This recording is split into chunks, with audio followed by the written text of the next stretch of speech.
За ерөнхийдөө өдрийн мэнд хүргэе. За маш тодорхой асуулт шийдэл асуумаар байна.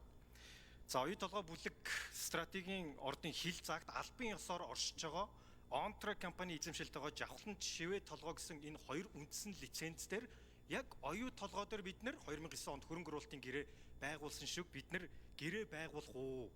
Энийг бид нэр энэ цаг хугацаанд хийж чадах уу? Яагаад гэх юм бол нэг зүйлийг хэлье. Яг энэ цаг мөчид Rio Tinto компани энэ хоёр компани лицензийг шилжүүлэхээр үйл ажиллагаа явуулж байгаа. Шүүхэд хүртэл өгсөн байгаа шүү. Шүүхийн ажиллагаа хүртэл хүн дээр явж байгаа.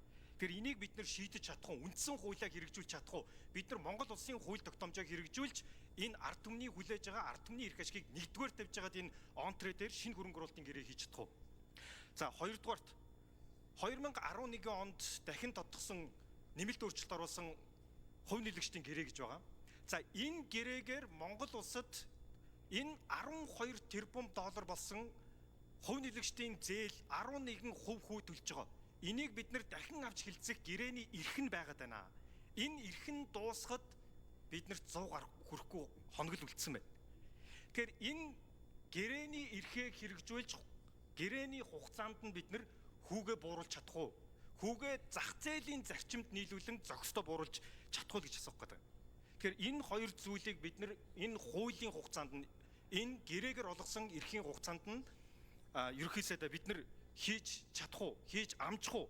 Хэрвээ энэ Rio Tinto лицензээ шилжүүлэх гээд ажиллаж байгаа. Энэ хоёр лиценз өнөөдөр шилжих юм бол улсын хурлын бүрэн эрхийг давж засгийн газартаа гэрээ хилцээр хийхгүйгээр шилжих гээд байгаа. Хэрвээ ингэж шилжих юм бол хий хариуцлага хүлээх юм? Энэ дээр ард түмэнд бид нар ямар хариулт өгөх юм? Тэгэхээр энэ асуудлуудыг асуулаа. За нэгдүгээр энэ дэр ерөнхийдөө хариулт өгье.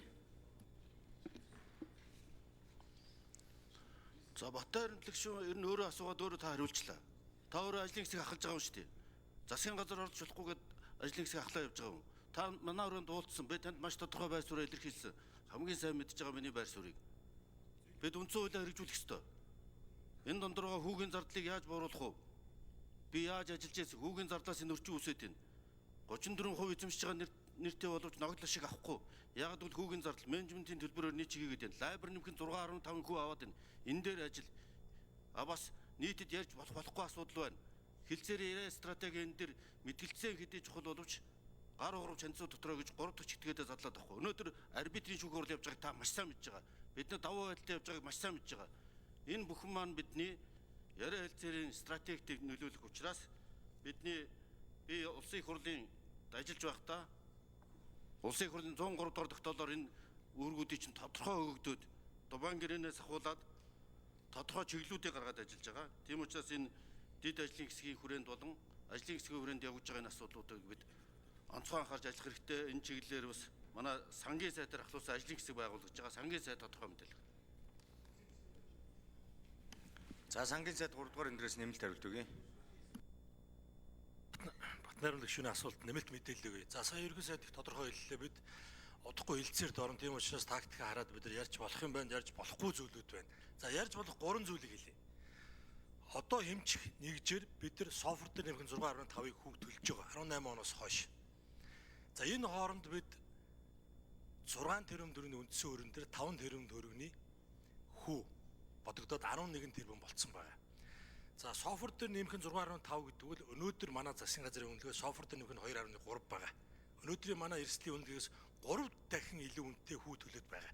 За энийг буулгана. За буулгах бид гол төлхөөрөө бол атгагдсан байгаа. 18 онтой харьцуулах юм бол бид зээлж зэрэглэлээ 12 оны жилийн өмнө авч байсан хамгийн өндөр цэг дээр аваач чадсан өнгөрсөн жил. За энэ бол энэ жил энийгээ бид нар хадгалж чадлаа. Тэгэхээр бид нар хамгийн том зэвсгээ бол хатгагдсан байгаа. Тийм учраас хүүгээ буулгах ийм боломж бол өнөөдөр сайн бүрдсэн гэж харж байгаа. За хоёрдугаар. За тодруулах 1 минут. За ерөнхийдөө улсын их хурал дээр бол хянан шалгах төр хороо байгуулсан байгаа. Хянан шалгах төр хороо хилцээрд орох субъект бол биш ээ. Монгол улсын засгийн газар гүйцэтгэх засаглалын хувьд хилцээрд орох субъект байгаа. Тэгэхээр хянан шалгалт төр хороо бол энэ 16 жилийн туршид юу болж өнгөрсөн, ямар эсвэлтгүү гарсан, яаж хоошилсан энэ асуудлыг бид нар ард түмэнд нээлттэй сонсголоор тайлагнах үүрэгтэй юм аа. Энэ гулийг та өөрөө баталсан хүн сайн мэдж байгаа. Тэгэхээр энийг би ерөөсөө яагаад онцлоод байна вэ гэхээр энэ дээр яг үнийг хэлэхэд өнөөдөр үзэж байгаа 3.5 сая иргэний хүлээлт байгаа. Өнөөдөр бид нар энэ эрхээ гэрээгээр олгосон эрхээ хэрэгжүүлэхгүй бид нар 100 хоногийг өнгөрөөх юм бол дахиад бид нар тэр гэрээг өөрчилж чадахгүй шүү дээ.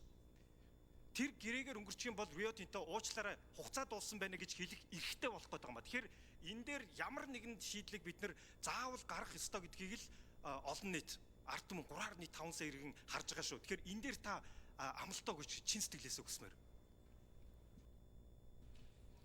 За нэгдүгээр эндрийн микрофон өгье. За оюутлогын асуудлаар бид 3 ажлын хэсэг байгуулж ажиллаж байгаа. Хүүгийн зохистой төвчнийг хадгалах асуудлаар сангийн сайд, за уул уурхай хүнд үйлдвэрийн сайд бас онтрэтэй холбоотой, лицензтэй холбоотой асуудлуудаар ер нь бид Монгол улсын эрх ашигын үүднээс ажиллах ёстой шүү. Хоорондоо улс төрийн ашиг хонжоогоож ярих хэрэггүй энэ асуудлууд. Энэ Монгол улсын 3.5 сая хүний эрх ашигын асуудал. Энийг бол одоо бид нарийн ойлгож хамтарсан хүчтэй улсын их хурлын засгийн газар хамтарч ажиллах ёстой гэдгийг би хатан анхааруулж байна. За энэ талаар одоо манай сангийн сайд уул уурхай хүнд үйлдвэрийн сайд дамтны нар хариулна.